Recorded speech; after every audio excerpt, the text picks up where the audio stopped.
শেষে হয়েছে সে হলো বড়, আর যে পরে হয়েছে সে হলো ছোট। মানে যে সবার শেষে সে হচ্ছে বড়, আর যে আগে হয়েছে সে হলো ছোট। কেন হলো? এর কারণটা কি? এর প্রমাণ দেখুন কেমন। আপনি বাজারে গেছেন, শ্রীপুর বাজারে, হ্যাঁ একটা বড় একটা থলে নিয়ে গেছেন বাজার করতে, বড় বড় দুখানা মিষ্টি কুমড়া কিনেছে। এত বড় দোকানে মিষ্টি কুমড়ো, তো কুমড়ো কিনে দুইটা তো একেবারে ঢোকাতে পারেননি ব্যাগে। আগে একটা কুমড়া রেখেছেন ব্যাগে, তারপরে আর একটা রেখেছেন বাড়ি এনেছেন।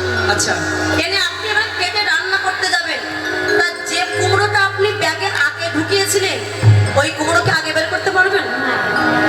পারবেন না। কেননা উপরে যার একটা চাপা পড়ে আছে, আগে যতক্ষণ এ না বাহির হবে নিষেধটা বাহির হতে পারবে না।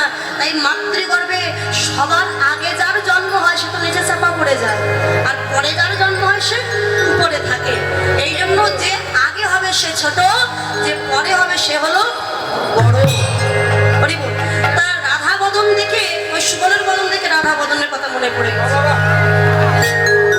কেননা বৃষভানু রাজার 3 ভাই, বৃষভানু, চন্দ্রভানু, সুভানু।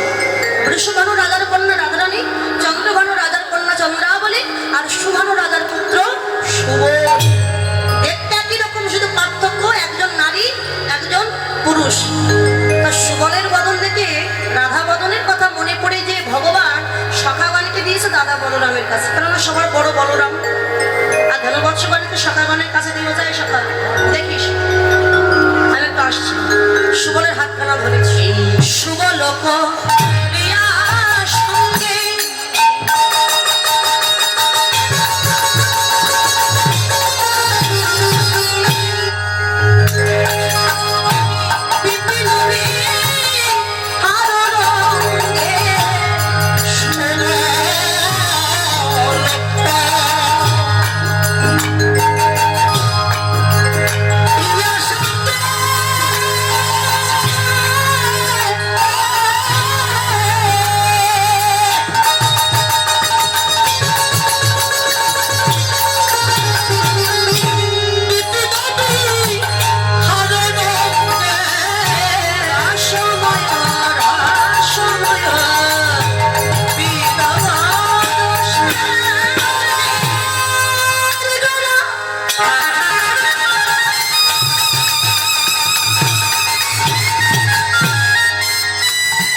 সঙ্গে তীরে আসে কুসুম কাননে বসে শোভা দেখে অতি অনুপম। তো সুবল তিনি রাধাকুণ্ডের তীরে দুইজন বসে আছে। এদিকে শ্রীমতী রায়ধনী জটিলার মন্দিরে বসে আপন প্রাণকান্তের কথা চিন্তা করছে। জটিলার মন্দির কোথায় বাবা? যাহা আছে বিশ্ব ব্রহ্মাণ্ডে তাহা আছে দেহ ভাণ্ডে। এই দেহটা হচ্ছে জটিলার মন্দিরে যাবট গ্রাম। এই যাবট গ্রামে মায়া হলো জটিলা, কাম হলো কুটিলা, অহংকার হচ্ছে আয়ান, আর ভক্তি স্বরূপিনী শ্রীমতী রাধা ঠাকুর। মায়া ভজনের বাদী, জটিলা যেমন ভজনের বাদী। এই মায়া আপনাকে ভজনে যেতে দেবে না কিছুতে। কাম, দেহের যে কাম সেটাও ভজনের বাদী। অহংকার সেটাও ভজনের বাদী। একবার যদি মনে অহংকার এসে যায় আমি বড় ভক্ত, অহংকার যদি একবার মনে এসে যায়, সে ভজনের পথ থেকে সরে গেল সারা জীবনের মতো। একমাত্র ভজনের পথে সাহায্য করবে কে? ভক্তি স্বরূপিণী শ্রীমতী রাধা বিনোদী। আর জটিলার মন্দিরে বসে মালা গেছে।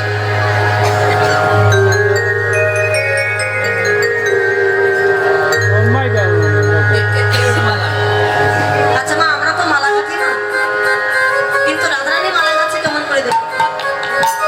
ললিতাকে ডেকে বলছে, ললিতা সফল তো কৃষ্ণ সেবায় লাগে,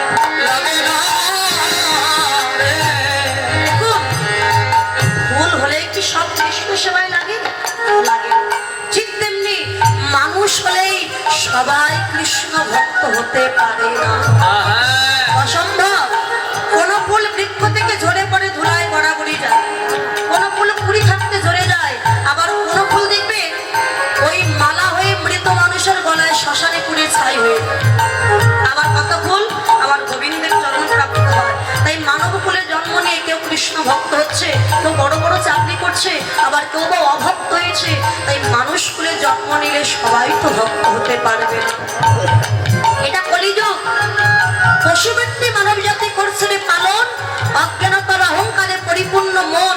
পাপপূর্ণ ভালো মন্দ পশু জানে না, এই মানব জাতি জেনে তা কিছু মেনে চলে। ইউনিভার্সিটি ডিগ্রি এদের আছে কত শত, তথাপিও চলন বলন যেন মূর্খের মতো। বাদরের আদর বেশি হচ্ছে সারা দেশে, পিতা মাতার সেবা ছেড়ে কুকুর কিনে বসে। এমন কিছু মানুষ আছে বিশ্ব চরাচরে, হৃদয় ভরা নোংরা তাদের ভদ্রবেশে ঘোরে। ভদ্রবেশে ঘুরলে দেশে মানুষ বলে না, মানুষ হবে জাগবে যেদিনে জ্ঞানের চেতনা। অসৎ ব্যক্তির অর্থ শক্তি যাচ্ছে কত বেড়ে, সৎ ব্যক্তি কাঙাল বেশ রাস্তায় রাস্তায় ঘুরে। রাধা পদ কয়, ওরে মানুষ, পশু ধর্ম ছাড়ো, মানুষ যদি হতে চাও আগে মানুষের সেবা।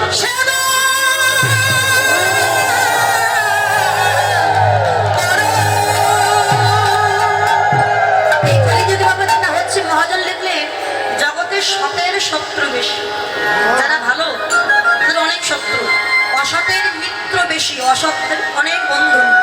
যাই না কেউ জ্ঞানের ধারে, সবে বাদর কেনে আদর করে। সব অসতীরে সতী কয়, সতীর লজ্জা জগৎ মোহ। দেখো সারের বেগুন খাচ্ছে ভালো, ডুমুর পচে নষ্ট হলো। দুধ খেয়ে এরা হয় না খুশি, মদের দোকানে ভিড় বেশি। চোর ডাকাতের কত মজা, ভালো মানুষের হচ্ছে সাজা। যদি নিজের বিচার করো ভাই, দেখবে পরের বিচারের সময়। বাহ্যিক শিক্ষা শিক্ষিত কত, এদের ব্যবহার পশুর মতো। চরিত্র যদি পবিত্র হয় তবে তারে মানুষ কর। এই কলিযুগে ভালো মানুষের কোনো দাম নেই বাবা। আপনি তিলক কেটে জপের মালা নিয়ে রাস্তা দিয়ে যান, আপনাকে দেখে যে এত সমালোচনা করবে মানুষ। কোনো মা যদি একটু ভক্ত হয়, মালা জপ করে পাশের বাড়ি দিদি বলে, ও দিদি খুব যে ভক্ত হয়ে গেছে। যে একটু ভক্ত হবে, এখন ওই বউটা তার স্বামীকে দেখে বলে, এই শুনেছ পাশের বাড়ির অমুকের বউ খুব বড় ভক্ত হয়ে গেছে। দোকান তো সাবিন বাড়ি গেল আজকে দেখলাম।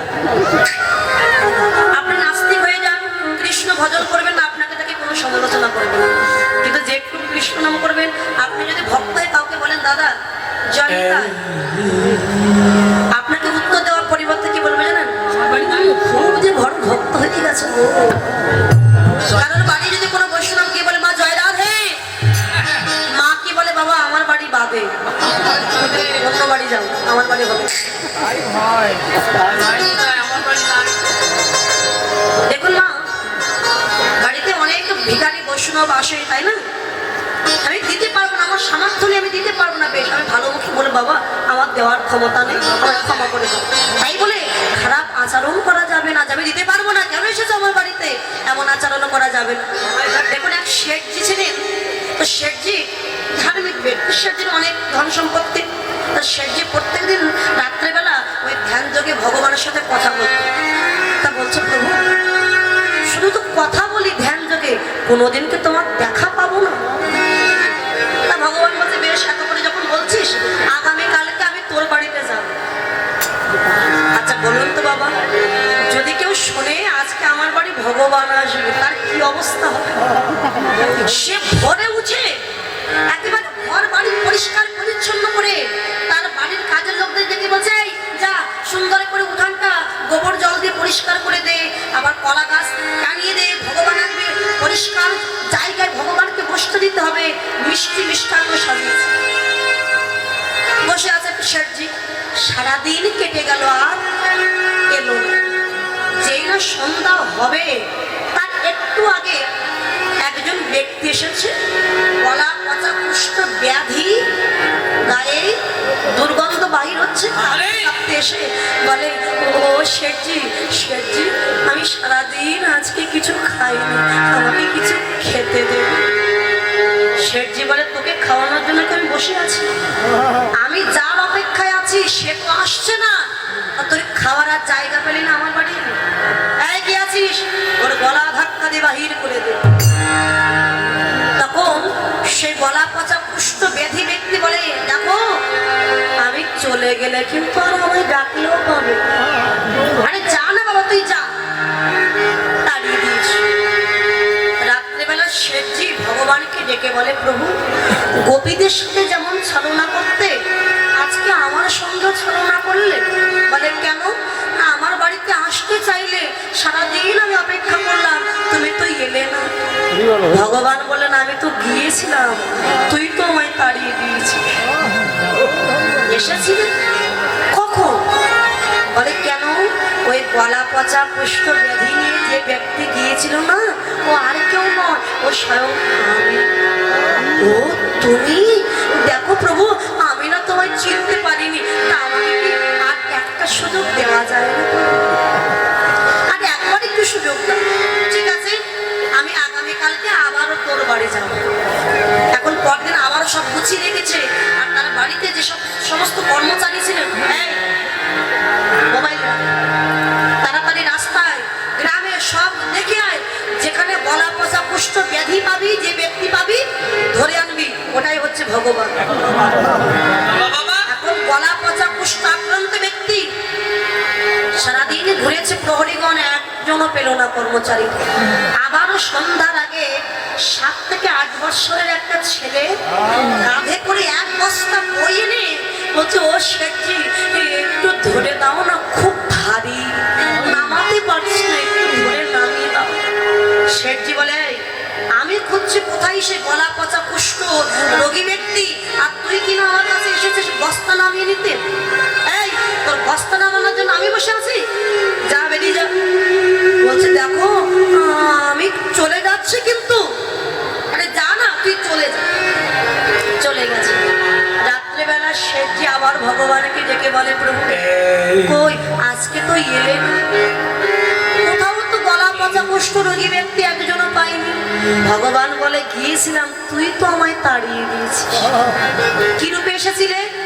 বলে, "ওই যে 7 বছরের একটা বালক, তোর ভাগ্যটা কত খারাপ দেখ, আমি যে কাঁধে করে এক বস্তা বই নিয়ে গিয়েছিলাম, ওটা আর কিছু নয়, ওটা হচ্ছে এক বস্তা শ্রীমদ্ ভাগবত গীতা।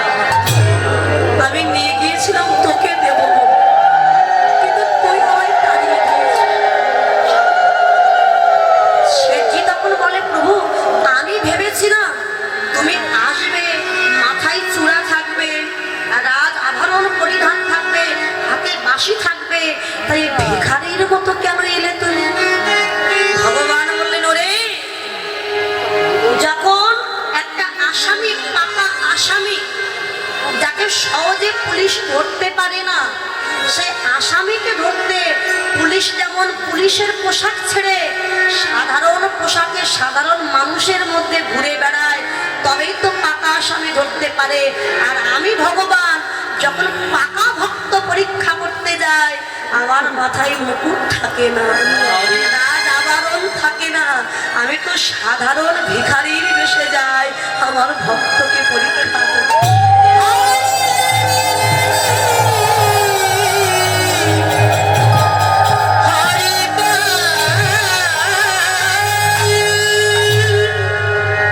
তাই যদি কেউ বৈষ্ণব ভক্ত আসে, তাড়িয়ে দিও না। বৈষ্ণব সেবা দিলে অনেক পূর্ণ ফল লাভ হবে তোমার। ঋষি দুর্বাসা গিয়েছিলেন মা রুক্মিণীর কাছে, মানে কৃষ্ণের যে পাট রানী ছিলেন রুক্মিণী, সত্যভামা, জাম্বুবতী, এরা এখন রুক্মিণীর কাছে কি বলে, মা তো বলে, মা আমি তোর গিরি না সেবা করতে এসেছি। ঠিক আছে বাবা, তুমি বসো, আমি সেবার আয়োজন করে দিচ্ছি। দেখ মা, সেবা করবো, তবে 108 ভাগে রন্ধন করে দিতে হবে। ঠিক আছে বাবা, তুমি স্নান করে এসো, আমি ব্যবস্থা করবো। স্নান করতে কত সময় লাগে মা? 10 মিনিট, 15 মিনিট, প্রায় 20 মিনিট, তার বেশি কোনো। দুর্বাসা মিনি স্নান করে এসে ঘরে এসে বলে, কিরে মা রান্না বান্না হলো, দে আমায়।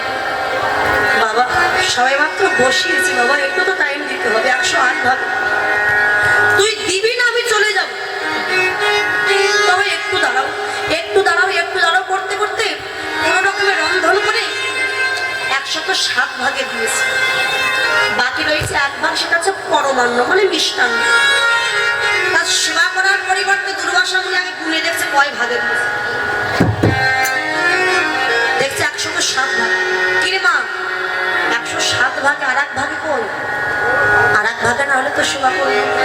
বাবা পরমান্নটা রন্ধন করছি, তুমি এগুলো দিয়ে সেবা করতে থাকো।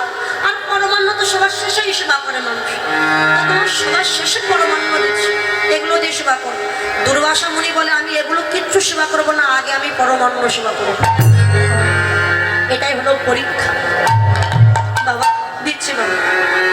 এখন গরম পরমান্ন এনে মাথা দিয়ে বাতাস শিগগির আমার পাত্রে দে। বাবা গরম বাবা, আরে তুই দিবি কিনা বল। এখন গরম পরমান্ন যেই পাত্রে ঢেলে দিয়েছে, অমনি দুর্বাসা মুনি ওই গরম পরমান্নে হাত তুলে দিয়েছে। আর হাত দিলেই বাবা হাত পড়ে গেছে। এ কি করলি তুই?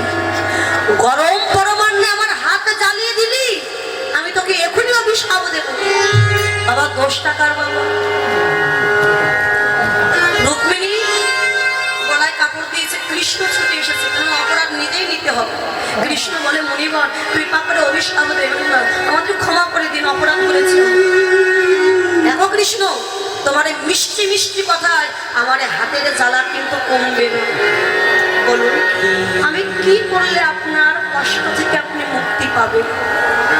দেখো কৃষ্ণ, তোমার দ্বারকা নগরীটা দেখো, প্রথম আমার দুটি শর্ত, তোমার কাছে দুটি শর্ত আছে। কি শর্ত? না যে গরম পরমান্নে আমার হাত পুড়ে গেছে, ওই গরম পরমান্নটা তোমার সর্বাঙ্গে মাখতে হবে।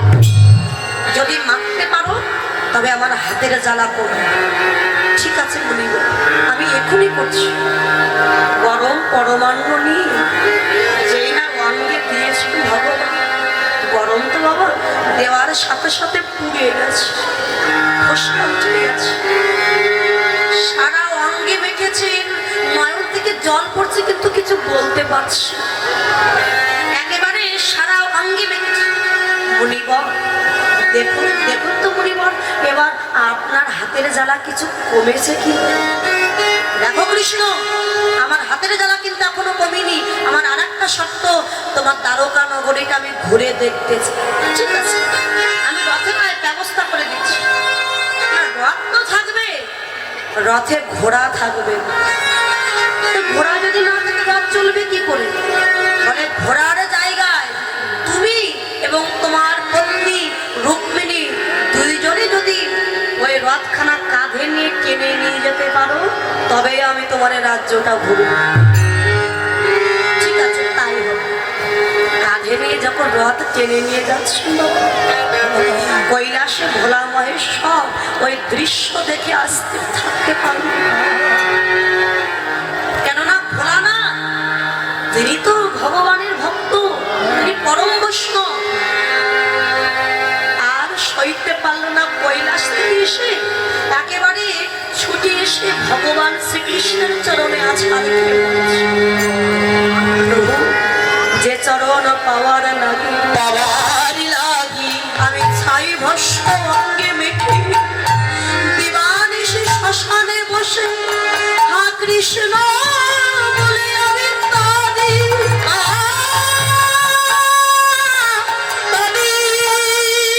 সেই ভগবান তোমার এই কষ্ট যে আমি সইতে পারছি না, দুর্বাসা মুনির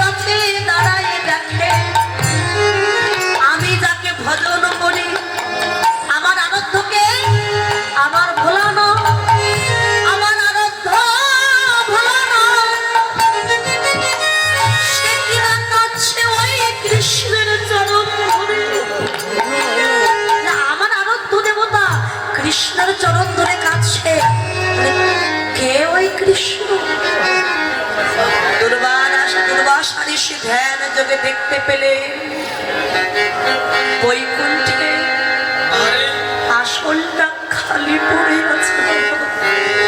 আর ওই বৈকুণ্ঠের নারায়ণ আজকে কৃষ্ণ রূপে লীলা করছেন। দুর্বাসা ঋষি রথ থেকে নেমে ভোলানাথের চরণে নয়, ছুটে গিয়ে কৃষ্ণের চরণে পড়েছে। ভগবানের চরণ দুখানা হৃদয়ে কেঁদে কেঁদে বলে, ওগো ভগবান, আমি যে বড় অপরাধী, আমি তোমায় চিনতে পারলাম না। তাই আমি অপরাধ করেছি বলে, অপরাধী বলে, ওগো ভগবান, যেন তোমার চরণ ছাড়া আমায় করো না। যেন তোমার চরণ ছাড়া আমায় করো না গো। তোমার চরণ ছাড়া আমার করো না গো। তোমার ওই চরণে যেন মতি থাকে, চরণ ছাড়া করো না গো। তোমার চরণে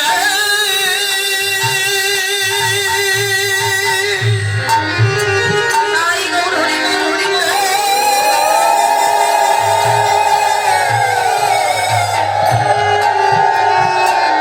তোমার ওই চরণে যেন মতি থাকে,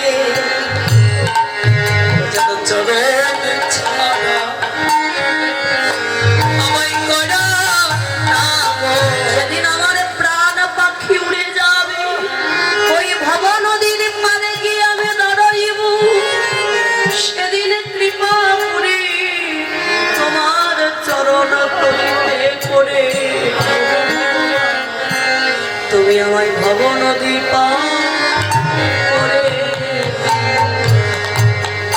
ভবন